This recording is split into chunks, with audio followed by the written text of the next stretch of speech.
got too many screens going on here. Okay, is that good? Thank you. So first, my disclosures, I have no conflicts of interest to disclose, and also just to say that my views are my own and do not represent the institutions where I work. So there you go.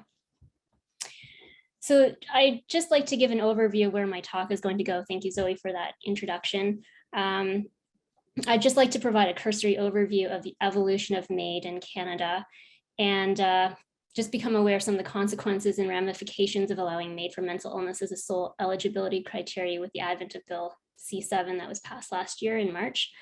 And then hopefully I'll have enough time at the end to give you some words of hope and inspiration as a response to what we're seeing now, because I didn't want to leave the audience with all of this really depressing talk, as I am a psychiatrist and I do like to provide hope to everybody, not just my patients.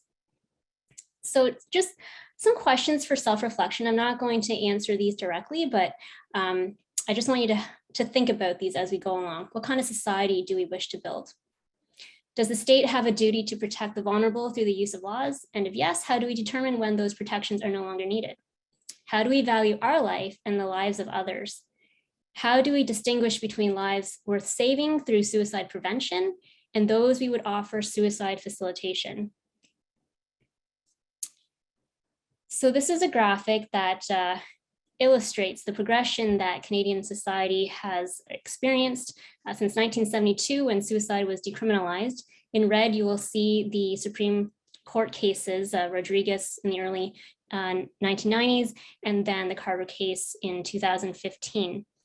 What began with the Rodriguez case, her appeal to have assistance in dying was overturned because there was a greater emphasis placed on societal values over individual freedoms.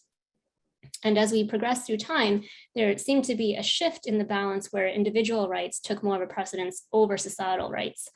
I think that the pandemic is a really good illustration of where in certain situations, individual rights need to be curtailed in order to protect society or for the greater good of society.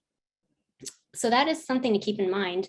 And as we began in, with Quebec's Bill 52 in 2014, it really began as trying to restrict this to end of life, which is why it was called MAiD, medical assistance in dying.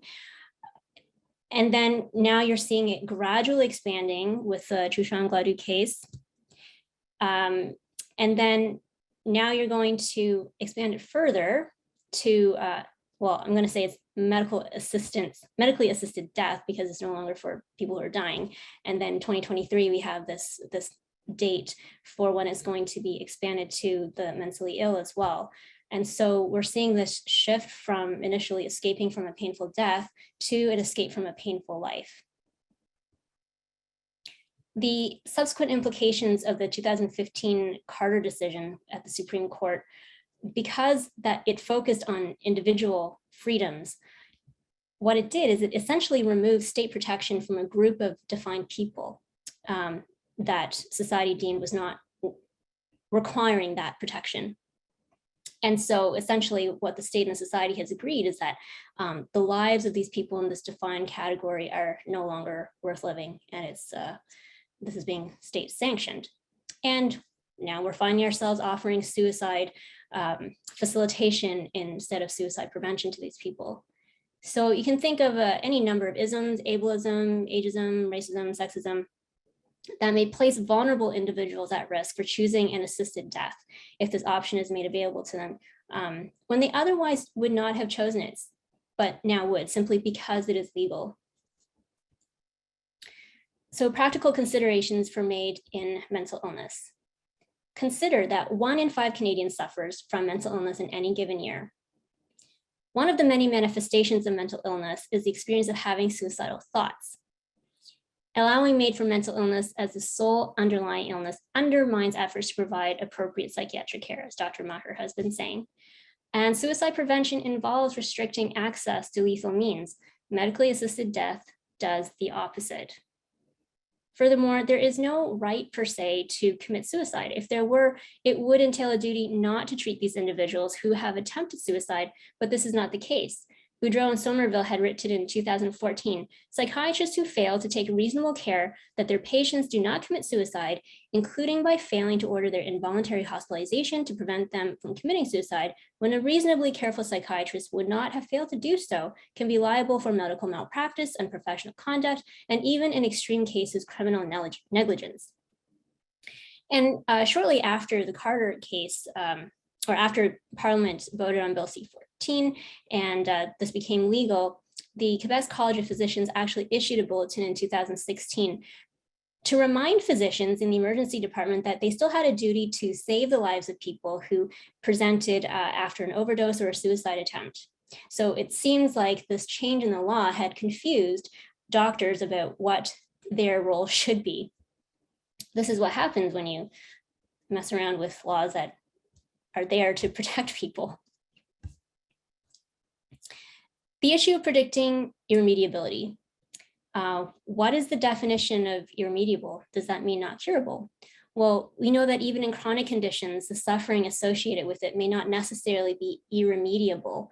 And as Dr. Maher would tell you, recovery models help to relieve the suffering of patients by managing their symptoms, helping them to live meaningful lives, even if core symptomatology still remains.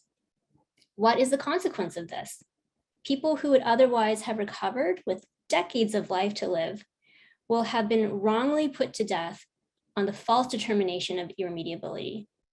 In my own practice, I've seen patients who have been misdiagnosed after 20 years of institutionalized care. They finally came to me and I realized that they weren't actually treated for the correct issues that they were presenting with, were not put on the right medications. And so there's always a danger that we're going to make wrong assumptions as well. I have other patients who have severe borderline personality disorders.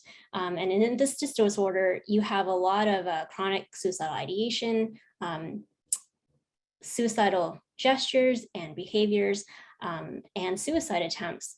Oftentimes, these people are deemed basically untreatable, can't admit them to hospital. Hospitalization actually makes them worse. And so people just kind of throw up their hands and say there's nothing left for these people, and we know that they're very high risk. Unfortunately, with some consistent care, proper treatment, there is a way to get out of this distress that they're feeling. And one of my most challenging patients was able to manage her symptoms, was able to go back to school, go back to work. And this is an example of somebody who other people would have just given up hope of any kind of recovery. But that did take several years to get to that point.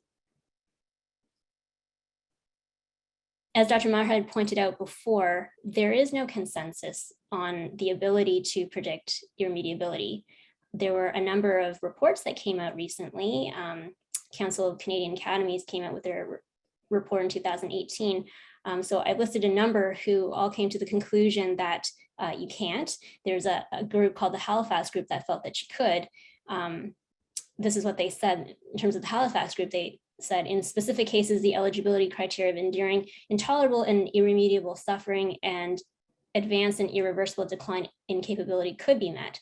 The EAG, the expert advisory group, just refuted that. I think Dr. Maher might have mentioned this. The Center for Addiction and Mental Health presented their testimony at Senate for Bill C-7 and said that you can't. There is no established criteria. And the CCA report in 2018 said it can be difficult for clinicians to know when they have reached a reasonable degree of certainty that a given diagnosis will persist over time the way they can with many of the physical conditions that currently underlie most MAiD requests in Canada. If a person has lived with a mental disorder for a long time, diagnostic change may be less likely. However, diagnostic stability does not guarantee accurate prognostication, i.e. the prediction of the course of the illness over time. And the the Council of Canadian Academies really hit the crux of the issue, and they said it's not whether there are people who have mental disorders that are irremediable, because there can be, but rather whether clinicians can confidently determine whether a particular case is irremediable. And as Dr. Maher said, this is basically guesswork. So in 2020, l'Association des médecins psychiatres du Québec issued a discussion paper, and they were quoted as saying, eligibility criteria are not only questions of fact, but of value, and that it is an ethical question for us assessors to determine the certain eligibility for MAiD for mental illness. At the same time, they acknowledge that the underlying pathophysiological processes involved in most mental disorders are unknown, and the person who has recourse to MAiD could have regained the desire to live at some point in the future. And this report was very much in favor of allowing medical assistance in dying for mental illness. As Dr. Gand and I wrote in 2021, in response to that, public health policy that risks providing death to suicidal people who could otherwise have recovered should be based on available evidence and standards, not arbitrarily on individual value judgments of assessors. It was because of all of this back and forth and uncertainty that the Quebec Commission that came out in December 2021 ruled against MAiD for mental illness. And this is a translation from their French. The disagreement within the medical community on this issue, the incurability of mental disorders and the irreversibility of the associated decline, is clear and of concern to us. Given the irremediable nature of medical assistance to die, the persistent doubts about the incurability of mental disorders lead us to exercise the utmost caution. For this reason, we do not consider it appropriate to extend access to medical aid in dying to people whose only medical problem is a mental disorder. They also, in that report, mentioned the problems of inequity of access in Quebec, the lack of social acceptability, and also the difficulty in coming to a correct diagnosis. So as Dr. Maher had mentioned before, there's no treatment requirement in Canada under Bill C7. And so that also begs the question, if you don't have to go through treatment first, then what is the test for irremediability? Contrast this to the Netherlands, where both patient and physician must agree that there are no reasonable alternatives in regards to treatment. In Belgium, you require a physician and 2 independent psychiatric consultants to provide an opinion, and both these parties need to agree that there's no other treatments that they feel would be a benefit to the patient. It's not solely based on the patient's views. Since in Canada, MAiD for mental illness is not, we haven't really gone down that slope really yet. So we've had to look at other jurisdictions where euthanasia and assisted suicide is legal to see what has happened in those countries. And Dr. Kim, a very well-cited study in 2016 published in JAMA, just outlined some of the nature of the suffering of people who had received euthanasia in this jurisdiction. So they've mentioned social isolation or loneliness. 52% had a personality disorder, so similar to like the borderline personality disorders I just mentioned before. 35% had depression, including depression with psychotic features, which really brings into question, were these patients really capable of making that decision to end their life? So the problem with personality disorders, with borderline personality disorder, within the actual criteria, it outlines that these people have recurrent suicidal behaviors. Personality disorders were formerly thought to be chronic conditions that there was no cure, but there's now new evidence that demonstrates that people with personality disorders can get better with appropriate therapy. And if I have time later, one example is the treatment developed by Dr. Marshall Linehan called dialectical behavioral therapy, which is sort of like the gold standard for treatment of borderline personality disorders. And a lot of people have experienced relief from it by learning new skills. However, there is a dearth of access to community resources that offer DBT to patients in a timely manner. Oftentimes the wait lists are about a year. These statistics were pulled from the 2020, the Canadian report on MAiD. And I just wanted to highlight this slide because the question I wanted to ask was, how do we respond to the sufferings of others? Oftentimes when people think of medical assistance in dying, they're thinking of pain as the #1 reason why people would want to die. That actually came in third on this list. And many of the other things, like being perceived as a burden on family, friends, or caregivers, isolation or loneliness, and emotional distress, existential suffering, anxiety, fear. Well, that's a lot of the things that we as psychiatrists deal with, social problems, existential distress. And I just question the appropriateness of responding to these concerns by offering death to these patients. Practical considerations for MAiD in the Canadian context. So you would think that in a fairly wealthy country like Canada, that we would want to ensure that people are able to access care before offering them death, you would think. But if you look at the news reports that have come out, that is not necessarily the case. In Bill C-7, it requires that patients be given information for alternative treatments. There's no requirement that patients actually have access to this treatment or other supports that they've been given information about. There's a difference between knowing about a treatment and actually receiving that treatment and being able to experience it. Shockingly, in the 2020 annual report on MAiD, there was 127 people who did not have access to palliative care who received MAiD. And of 3,219 people who required disability support services, 123 people did not receive it, but received MAiD instead. The next few slides illustrate some cases of individuals who have received MAiD because the amount of care that they were receiving was not sufficient for them, and they would rather die than continue receiving inadequate care. This is Sean Taggart, 41, who left behind an 11-year-old son because he needed only an extra $263 a day to remain in his home. But because they couldn't afford that, and he would have to be separated from his family to go to a more like long-term care facility to receive care, he decided to receive MAiD and die from that instead.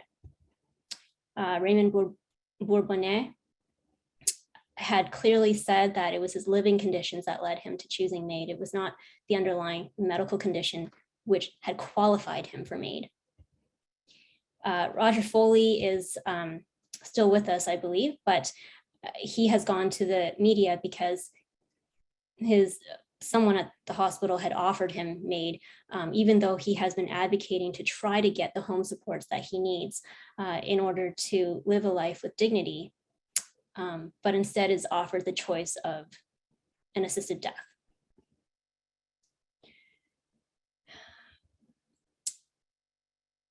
As I said, being able to experience treatment is quite different from just being informed of it. And often people who have been able to receive the care that they need change their mind about wanting to die. In Bill C-7, for the track 2, where you do not need to be, where your death is not reasonably foreseeable, it requires a 90-day assessment period. 90 days seems rather arbitrary to me. Is that too long or too short? And so just to illustrate the Canadian context, in 2020, the Fraser Institute published their study about median wait times for care, for medical treatment. The shortest time in Ontario was 122 days. The longest in PEI was 325 days. So that clearly exceeds the 90-day assessment period that is required by law. If you look at psychiatric treatment, the shortest wait time for urgent care, well, it's 2 to 4 weeks, but then how long does it take to get actual treatment? So the longest time was in Newfoundland, 302 days. Dr. Maher has alluded to some of this already, but it's just heartbreaking for me to work with some patients, and they've been waiting for years to get wheelchair accessible housing in Ottawa. I've had patients who have had to leave the country because they weren't able to get the residential services that they needed for traumatic brain injuries. The ACT teams that Dr. Maher works with in Ottawa, it takes 1 to 2 years just to get from the point of referral to triage. Like, that's not even how long it's going to take to actually receive that care. It's just to have your referral triaged.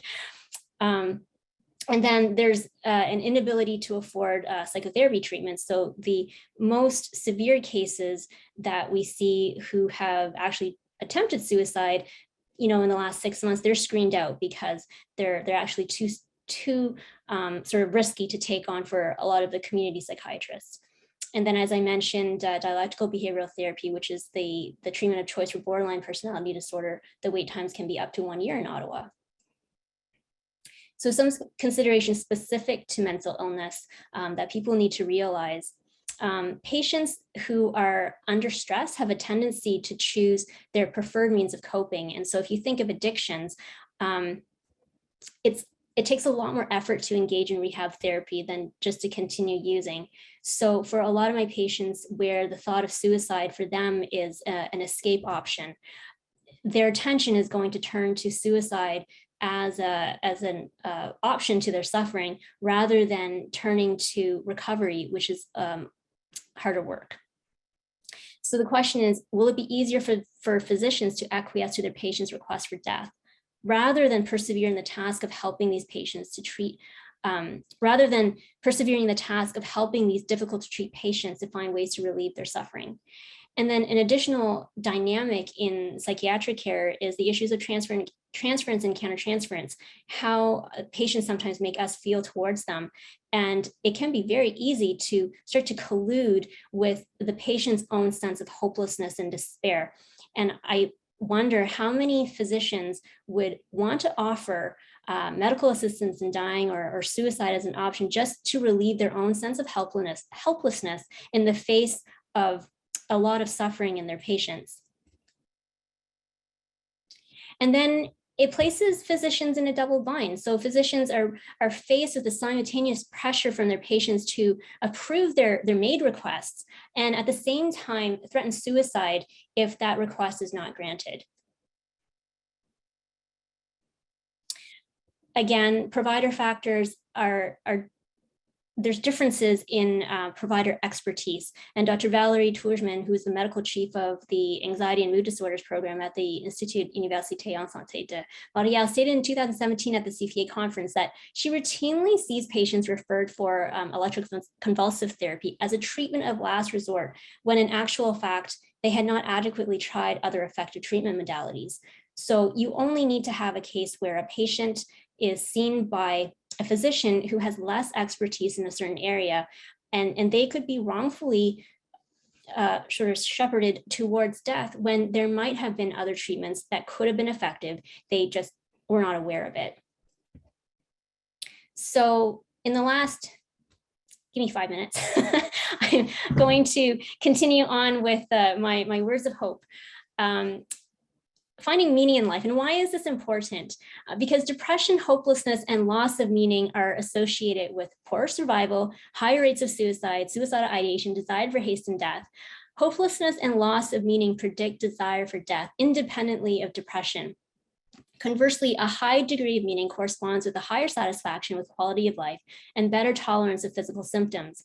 So if a lot of people are wanting to commit suicide or access MAiD because of existential distress, then do we not have a duty to try to help them to find some meaning in their suffering in order to help them? And hopefully these words will help to empower each one of you watching this lecture as well, to give you some food for thought as to how you can approach your own life and how you might be able to help others around you who are suffering from this lack of meaning and despair.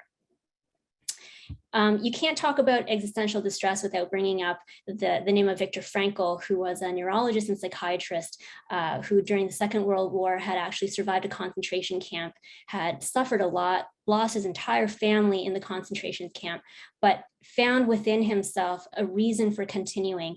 And that was what propelled him to survive the concentration camps. He had a manuscript that he wanted to write, which eventually became this book, Man's Search for Meaning, which is a bestseller. I highly recommend it. But he had within him this drive of helping other people to find meaning in their own lives. He came up with an equation: despair is equal to suffering without meaning. And he was quite fond of quoting Nietzsche, who said, "He who has a why to live for can bear with almost any how." And his point was that we need to have a fundamental change in our attitude. And he asked a very interesting question. It's not really what life or what we should expect from life, but what is it that life is expecting from us? Everything can be taken away from you, but you still have that fundamental freedom to choose your way of responding to the circumstances in which you find yourselves. And he saw that in the concentration camps, people could become either very depraved, or even in such circumstances, he could see people who were elevated to rising above the depravity of humanity and still, sharing their last piece of bread. And there was this glimmer of hope, even in all of that darkness. And he said that the right kind of suffering is facing your fate without flinching. It's the highest achievement that has been granted to man. And you just turn on the news these days and you see what's happening in Ukraine and Russia. And I can only think that the people who inspire us the most are those who are able to face circumstances that are beyond their control, in which there's a great immense of suffering, but they choose to rise beyond that, and they face it, and somehow they get through it. That is the stuff of heroism, courage, and inspires people to become better than who they think they could be. I want to speak a little bit about Marsha Linehan, because she's the one who had come up with dialectical behavioral therapy for borderline personality disorder.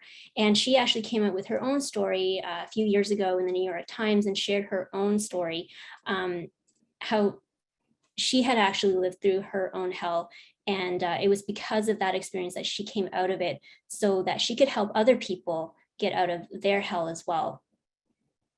And I have to confess, I didn't actually read that memoir yet, but that's on my to-do. But this is the foreword, and I think it is quite worth reading. So the foreword refers to Marsha Linehan herself, and she said, or he said, "This was a troubled and troubling teenage girl who had been hospitalized for more than 2 years, much of it spent isolated in seclusion. Her life had reduced itself to a repetitive cycle of self-harm, from burning, cutting, violent head banging, and suicide attempts.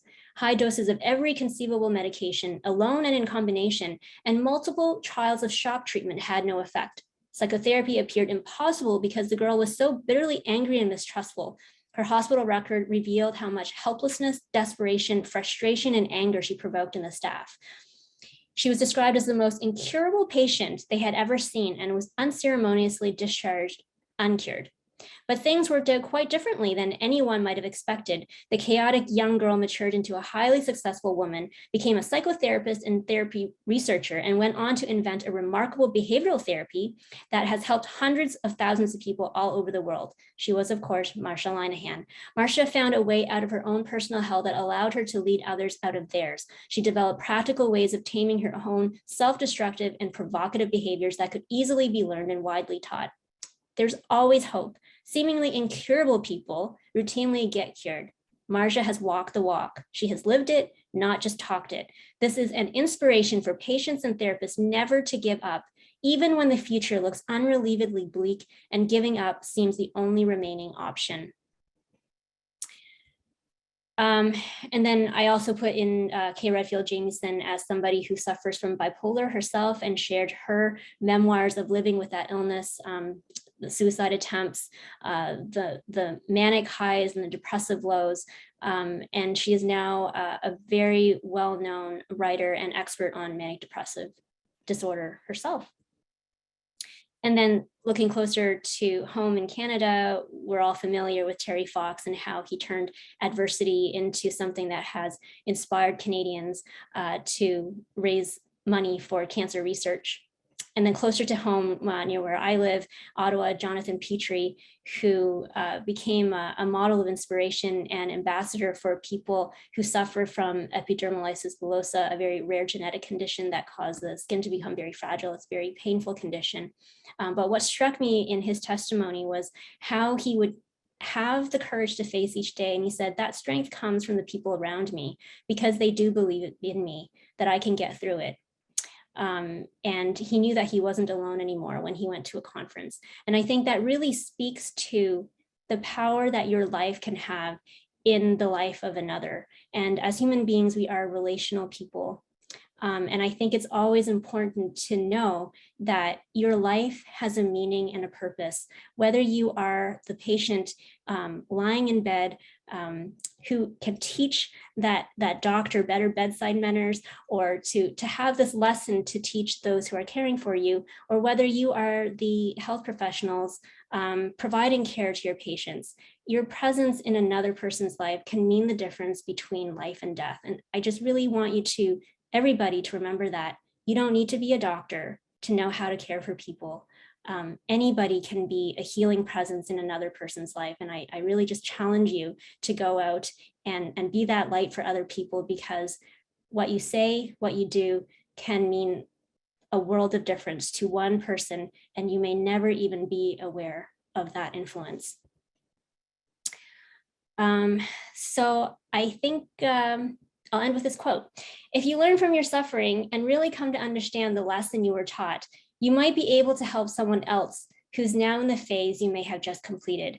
Maybe that's what it's all about after all. The end.